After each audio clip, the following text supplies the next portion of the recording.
बिस्मिल्लाहिर्रहमानिर्रहीम। नाज़रीन, आज 28 जून मंगल का दिन सन 2022 सुबह का वक्त। It's beautiful morning, so good morning, सुबह खैर एंड अस्सलाम वालेकुम एवरीबॉडी। कैसे हैं आप सब लोग? ठीक हैं, तरोताज़ा, खुशो खुर्रम हैं। अल्लाह आपको हमेशा खुश रखे, आमीन। जी नाज़रीन, तारीख़ हिंदुस्तान का सफ़र करते हुए हम पहुँचे हुए हैं 16वीं सदी के आखिरी अशरे में, आखिरी 10 सालों में, जहां हम देख रहे हैं कि बादशाह जलालुद्दीन अकबर पूरी आबोताब के साथ अपनी ज़िंदगी के बादशाहत के आखिरी 10 साल गुजार रहा। जी, ये 1590 के बाद की बात कर रहे हैं हम लोग।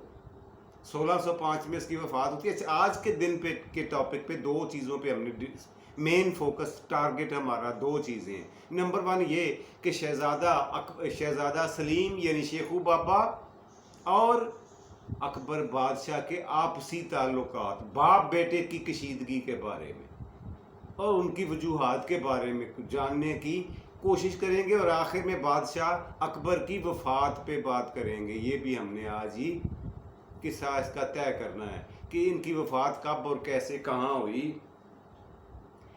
ये सबको पता है, मैं बता चुका हूँ कि जो सलीम, शहज़ादा सलीम था, शेखू बाबा इसे कहा करते थे। ये बड़ी, क्योंकि सबसे बड़ा बेटा था अकबर का, बड़ी मन्नतें मानने के बाद, दुआएं करने के बाद, बड़े चढ़ावे चढ़ाने के बाद अल्लाह सुब्हानहू व तआला ने अकबर को ये बेटा अता किया था। इसलिए इसे ज़रूरत से ज़्यादा इससे प्यार था, मोहब्बत थी। ज़ाहिर है शफ़क़त पिदरी की वजह से हर बाप को अपने बेटे से होती है, लेकिन ये क्योंकि बड़ी औलाद थी और तवक्को थी कि ये बाप का जानशीं बनेगा, हिंदुस्तान का अगला बादशाह बनेगा, इसलिए बादशाह को इससे ज़्यादा ही प्यार था दूसरे बेटों की निस्बत से। लेकिन बादशाह सलामत अकबर ने सलीम के लिए इसकी तालीम और तरबियत के लिए बेहतरीन असातिज़ा मुकर्रर किए। शुरू में इसने अरबी, हिंदी, तुर्की और फ़ारसी की तालीम हासिल की, हिसाब किताब और नजूम का इल्म हासिल किया। कहा जाता है कि बादशाह सलामत अकबर जो थे वो ख़ुद भी उलूम जो था ना, नजूम का, सितारों का इल्म, उसके मुताबिक किसी मुल्क पर हमला करना हो या किसी मुहिम पे जाना हो तो सितारा माहिरीन से ये मशवरा किया करते थे। ये फ़न, ये हुनर उसने शहज़ादा सलीम को सिखाने की कोशिश पूरी काबिश की। खैर, लेकिन शहज़ादा सलीम थे कि जैसे जैसे बड़े होते गए, बाप के हाथ से निकलते गए, असातिज़ा को बिल्कुल नहीं गिनना बांधना शुरू कर दिया उन्होंने। और ये सन एक दफ़ा फिर से नोट फरमा लें, ये 1556 से लेकर 1605 ये अकबर बादशाह की हुकूमत रही है हिंदुस्तान पे, तकरीबन 50 साल। ये नोट फरमाएं, ये इन 50 सालों की बात हो रही है जी। इसके बाद ये हुआ कि 1591 में अकबर बादशाह के ऊपर कॉलेंज का हमला हुआ। एक बीमारी होती है बड़ी ख़तरनाक। कहा जाता है कि शहज़ादा अकबर ने किसी के हाथों, शहज़ादा सलीम ने किसी के हाथ से, किसी के ज़रिए से अपने बाप को जहर दिया था। उसके नतीजे में ये कॉलेंज का हमला हुआ था। बहरहाल ये मफरूज़े हैं, ये फ़र्ज़ की हुई बातें हैं। इसका सबूत किसी तारीख़दान, किसी रिसर्चर के पास नहीं है। ये किताबों में लिखी लिखाई बातें हैं, पता नहीं इसमें कितनी सच्चाई है, ये अल्लाह ही जानता है। उसके बाद क्या हुआ? उसके बाद ये हुआ कि 1598 और 1599 में अकबर बादशाह ने अपने इस बेटे को मुख्तलिफ जंगों में भेजने का फैसला किया। 1598, 1597 और 1598 इन 2 सालों में 2 मुख्तलिफ जंगों पे भेजने का अकबर बादशाह ने फैसला किया। लेकिन शहजादा अकबर थे कि उन्होंने फौरी तौर पर, पहले तो अपने बाप के सामने, लेकिन बाद में इनकार कर दिया और कोई तवज्जो नहीं दी, क्योंकि अकबर ये चाहता था कि अपने दादा हुमायूं की तरह ये भी जंगों में हिस्सा लिया करे। अब ये बचपने में नहीं है, तकरीबन 30 साल की उम्र हो चुकी थी इसकी, ये भी जंगों में हिस्सा लिया करे, ये भी जाकर जंगें लड़े, लेकिन उसे कोई दिलचस्पी नहीं थी। صرف سے اور صرف دو باتیں تھیں اس میں. نمبر 1 شراب نوشی، ہر وقت شراب پیتے رہنا، اور نمبر 2 اپنے بدگماش دوستوں کے ساتھ وقت گزارنا. یہ دو مشاغل تھے شہزادہ سلیم کے، شیخو بابا کے، جسے بعد میں جہانگیر کے نام سے یاد کیا گیا. اس کا دور حکومت ہم آج ہی میں کوشش کروں گا اینڈ میں بتاؤں کہ کب شروع ہوا تھا. جی اس کے بعد یہ ہوا کہ بار بار اس کو کہا جاتا رہا، اس کو باپ منت سماجت اور حکم بھی دیتا رہا، لیکن ہر مرتبہ وہ شاہی فرمان کو، اپنے باپ کے حکم کو جوتے کی نوک پہ لکھا کرتا. اور اس کے دوست اسے یہ مشورہ دیا کرتے کہ آپ خام خواہ جنگوں میں جانے کی بجائے کوئی ایسا کام کرو کہ بادشاہ تمہارے ہاتھ آئے، تخت دلی کے مالک تم بنو. اور وہ چیز اس کے دل و دماغ پر بیٹھ چکی تھی اچھی طرح سے. اس نے اسی سکیم پر کام کرنا شروع کر دیا، اسی طرح سے سوچنا شروع کر دیا. چلتے چلتے ہوا کیا کہ شراب نوشی تھی کہ رکنے کا نام نہیں لے رہی تھی. اب یہ بدحواس رہنے لگ گیا بسیار نوشی کی وجہ سے، زیادہ پینے کی وجہ سے. کہا جاتا ہے کہ اکبر کے سارے بیٹے شراب نوشی کی کثرت کی وجہ سے مرے ہیں، ان میں شہزادہ سلیم بھی تھا. اب دیکھیں پتہ نہیں اللہ سبحانہ و تعالیٰ نے کون سی اس کے گناہ کا، اکبر کے گناہ کا اس کو سزا دی ہے کہ سارے کے سارے بیٹے شراب نوشی زیادہ کرنے کی وجہ سے وفات پا گئے. دوستوں نے اس کو منع کر دیا کہ تم جنگوں پر نہ جاؤ، بلکہ یہیں پہ بیٹھ کر، اس کے پاس آگرہ تھا علاقہ، آگرہ کا علاقہ صوبہ تھا اس کے پاس، یہ سلیم کے پاس. اور اس کو بولا گیا دوسرے صوبوں پر بھی حملہ کرو، ان کو اپنے زیر قبضہ کرو، کنٹرول کرو، وہاں پہ اپنے صوبے دار لگاؤ. ان کے کہنے پر ہوا یہ کہ ایک سلیم کی خوش قسمتی دیکھیں یہاں پہ کہ ایک بہت ہی امیر آدمی جس کا نام تھا شہناز خان، شہناز خان کا انہی دنوں انتقال ہو گیا، فوت ہو گیا، وفات پا گیا. شہناز خان یہ صاحب وفات پا گئے. ان کی وفات پانے سے یہ ہوا کہ یہ کیونکہ امیر کبیر آدمی تھا، اس نے ڈھیر ساری دولت چھوڑی. تقریباً کہا جاتا ہے کہ اس وقت کا 1 کروڑ روپیہ نقد سکہ رائج الوقت تھا جو اس کے ہاتھ، اس نے جا کر وہ لوٹا، وہاں سے اس کے گھر سے اٹھایا اور سیدھا آگرہ بھاگ گیا. یہ بہت بڑی رقم تھی، 1 کروڑ روپیہ. اس وقت آگرہ کے خزانے میں ٹوٹل 30 لاکھ روپے تھے، صوبے کے خزانے میں.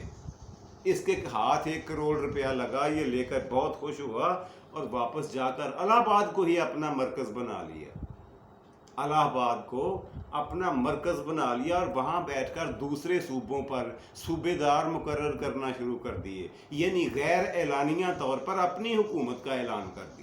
کس نے؟ شہزادہ سلیم نے، باپ کے جیتے جی، اکبر کے جیتے جی، زندگی میں ہی. اس کے بعد کیا ہوا کہ بادشاہ سلامت کو 21 اپریل 1601 میں پتہ چلا، کب 21 اپریل 1601، 21 اپریل 1601 یہ نوٹ فرمائیں. یہ سن تھا جب اکبر کو یہ پتہ چلا کہ شہزادہ سلیم جو ہیں وہ آگرہ سے تشریف لا رہے ہیں آپ سے ملنے کے لیے. اور تشویشناک خبر یہ ہے کہ ان کے ساتھ 30,000 فوجی، جنگی فوجی ہیں، 30,000 واریئرز، جنگی فوجی ہیں ان کے ساتھ. کتنے ہیں؟ 30,000. بادشاہ نے، اکبر کو جب یہ اطلاع ملی تو اس نے فوری طور پر ایک سخت قسم کا خط لکھا اپنے بیٹے کے نام اور کہا کہ اگر مجھ سے ملنا آ رہے ہو، اگر میرے سے ملاقات کرنے آ رہے ہو تو اکیلے آنا، اور اگر تم نے فوج کو ساتھ لے کے آنا ہے تو اس کے نتائج اچھے نہیں ہوں گے. اگر تم نے فوجیوں کے بغیر نہیں آنا تو ان کو ساتھ لے کر واپس آگرہ چلے جاؤ، اسی میں تمہاری بہتری ہے. خیر بات اس کی سمجھ میں آ گئی. سلیم کی تھا تو چلاک نا، दोस्तों ने समझाया कि अब यहाँ से वापसी, क्योंकि आपकी आमद की इत्तला मिल गई है तख्ते दिल्ली को, इसलिए हमें वापस चले जाना चाहिए। वहाँ से वापसी की राह ली। उसके बाद ये हुआ कि वहाँ से वापस तो चला गया, लेकिन एक बहुत ही घिनौनी, गिरी हुई और गंदी हरकत की। किसने? शहजादा सलीम ने। क्या? अबुल फजल को कत्ल करवा दिया। अबुल फजल कौन था? इसके बाप की बचपन का उस्ताद था। अब वो बूढ़ा और ज़ईफ हो चुका था। हैदराबाद दक्कन में उसकी ड्यूटी थी, वो मामूर था अपने काम पे। अकबर बादशाह ने उसे पैगाम भेजकर बुलवाया अपने पास। अब सलीम को, उसके दोस्तों को जब ये खबर हुई शहजादा को, तो दोस्तों ने कहा अगर ये बंदा वापस पहुंच गया तुम्हारे बाप के पास तो तुम्हारे बारे में उल्टी सीधी मशवरे देगा और उसको गलत कदम उठाने पे मजबूर करेगा। इसकी बात मानता है तुम्हारा बाप। अब बादशाह ने तो इसलिए बुलाया था कि मैं इससे ज़िंदगी के आखिरी दिनों में इससे मुफीद मशवरे ले सकूं, इसके तजर्बे से, क्योंकि उसका अपना दिमाग ठीक से काम नहीं कर रहा था अकबर का, कॉलिंस के हमले की वजह से, और कुछ बदहवास सा रहने लग गया था। अब अबुल फजल जब दक्कन से रवाना होता है, उसको खबर हो गई थी, खतरे को भांप लिया था उसने, मगर वो टला नहीं है, वो बाज नहीं आया। उसने बादशाह के हुक्म के मुताबिक सफ़र पे रवानगी इख्तियार कर ली। अब रास्ते में सलीम ने एक सिख को तैयार किया, एक राजा को, जिसका नाम था बैर सिंह देव। ये राजा था एक बैर सिंह या बीर सिंह देव। इसके साथ अकबर ने शहजादा सलीम ने राब्ता किया और इससे ये कहा कि मेरा एक काम तो कर दो कि ये तुम्हारे इलाके से गुजरता हुआ अबुल फजल अपने काफिले के साथ दिल्ली जा रहा है, इसे रास्ते में इसका कला कमा कर दो, इसका पत्ता साफ कर दो, कत्ल कर दो इसे। और उसने हामी भर ली, बीर सिंह देव ने हामी भर ली। और हुआ क्या कि रास्ते में इसको घेर लिया, इसके काफिले को। किसके काफिले को? अबुल फजल के काफिले को घेर लिया गया। गुफ्तो शुनीद शुरू हुई तो अबुल फजल की जानिब से एक कमांडर जब्बार खान ने गुफ्तगू की। किसके साथ? वही बीर सिंह देव के साथ। अब ये गुफ्तगू इस मामले पे हो रही थी कि इनको जीते जी जिंदा सही सलामत दिल्ली जाने दो, वरना तुम्हारे लिए और तुम्हारे हवारियों के लिए बड़ा बुरा होगा, हमें जाने दो। लेकिन उसने, कहा जाता है कि उसने बदकलामी की, जिस पर जब्बार ने उस पर हमला कर दिया। ये तादाद में बहुत थोड़ा काफिला था और ये फौजी काफिला नहीं था। जबकि सामने बीर सिंह देव बहुत बड़ी फौज लेके आया था। उन्होंने इन दोनों को कत्ल किया और इनके सर उतार कर शहजादा सलीम को पेश कर दिए। ये वो वाक़या था जिसकी इत्तला जब मिली अकबर बादशाह को, तो कहते हैं वो बदहवास हो गया था।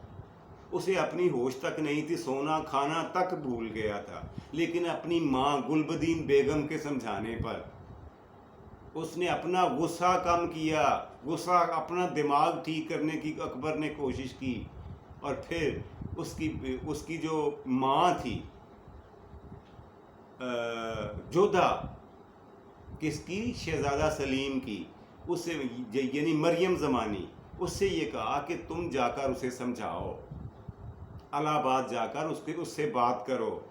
वो गई और उसने हालात को काबू और कंट्रोल में किया और कहा जाता है उसके मुज़ाकरात कामयाब रहे। और यूं शहजादा सलीम रस्मन तौर पर ही सही, लेकिन दरबार में आकर उसने अपने बाप से माफ़ी मांगी, कदमों में सर रख कर। बाप था, फिर माफ़ कर दिया और कहा, एक जुमला कहा उसे, कहा कि अगर तुम्हें तख्त ही चाहिए था तो अबुल फजल को कत्ल ना करवाते, मुझे कत्ल करा देते, इतना दुख ना होता मुझे जो हरकत तुमने की है। लेकिन क्या करूं, अपनी माँ के हाथों और अपनी शफकत पिदरी के हाथों मजबूर हूं, तुम्हारा बिगाड़ कुछ नहीं सकता।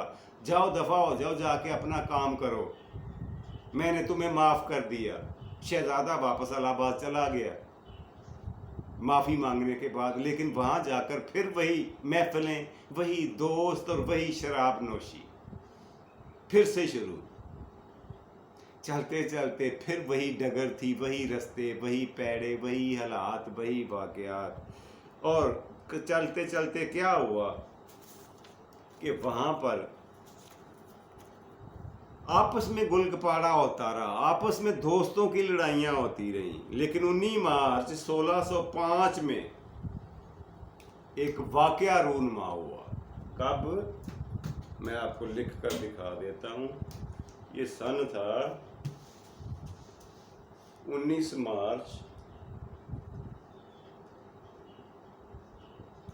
1605। ये था जी सन। इसमें इस साल में एक खास वाक़या हुआ, और वो ये था कि इसका छोटा भाई, शहजादा सलीम का छोटा भाई, जिसका नाम था दानियाल, वो बेचारा 6 महीने बीमार रहने के बाद वफात पा गया। उसकी उम्र थी तकरीबन 33 साल और 6 महीने। 33 years and 6 months old he was Daniyal जब वफात पा गया।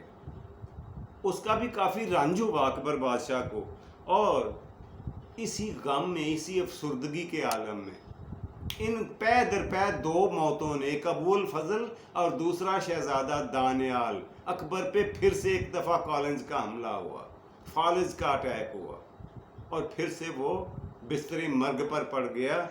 और उसने मरने से पहले, आंखें बंद होने से पहले, अपने बेटे को बुलवाया, शहजादा सलीम को। अब बोल तो सकता नहीं था बाबर, ना अकबर, सॉरी।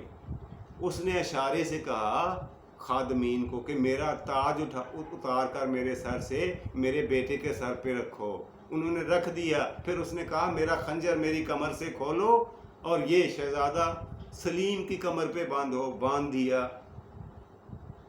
हुक्म पर अमल दरामद होता गया। इसके बाद कहते हैं शहनशाह अकबर ने काफ़ी जी भर के अपने बेटे को देखा इस रूप में, और आंखें मूंद लीं, बंद कर लीं। उसके बाद अकबर की आंखें कभी नहीं खुली, अबदी नींद हो गया। सॉरी, अच्छी खासी तकलीफ दे मौत थी। बहरहाल ये तारीख कौन सी थी मैं आपकी खिदमत में पेश कर दूं। 19 मार्च 1605।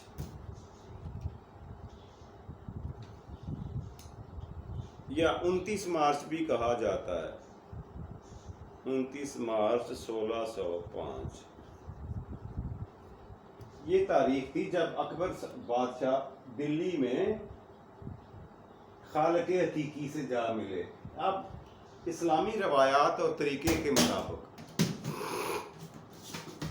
बादशाह सलामत की डेड बॉडी को, इनकी जसदे खाकी को इज़्ज़त व एहतराम के साथ सिकंदरिया के इलाके में ले जाया गया, और वहाँ पे इनको इस्लामी तरीके से, तौर तरीके से दफनाया गया। कहाँ? सिकंदरिया।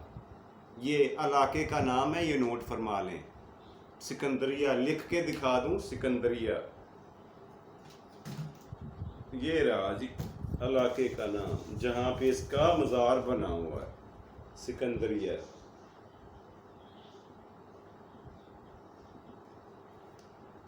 ये रहा। बहरहाल ये थी जी आज की कहानी, आज का पहला सेगमेंट। तो बढ़ते हैं आज के प्रोग्राम के दूसरे सेगमेंट की तरफ, और वो होता है आज का लफ्ज़। आज का लफ्ज़ जो मैं आपको बताने जा रहा हूँ वो भी बड़ा मज़े का है। अंग्रेज़ी का एक लफ्ज़ है स्वीट।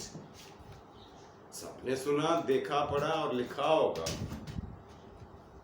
ये मैं आपके सामने लिख रहा हूँ,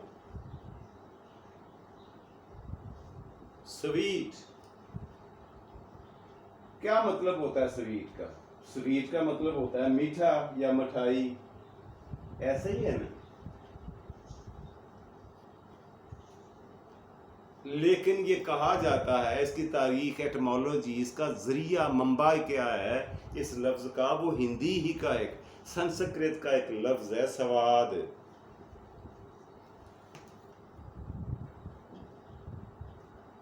पहले ये डबल ए के साथ यानी सवाद लिखा जाता रहा। यहाँ डबल ई की बजाय डबल ए लिखा जाता रहा इसी लफ्ज़ के हवाले से, सवाद के हवाले से।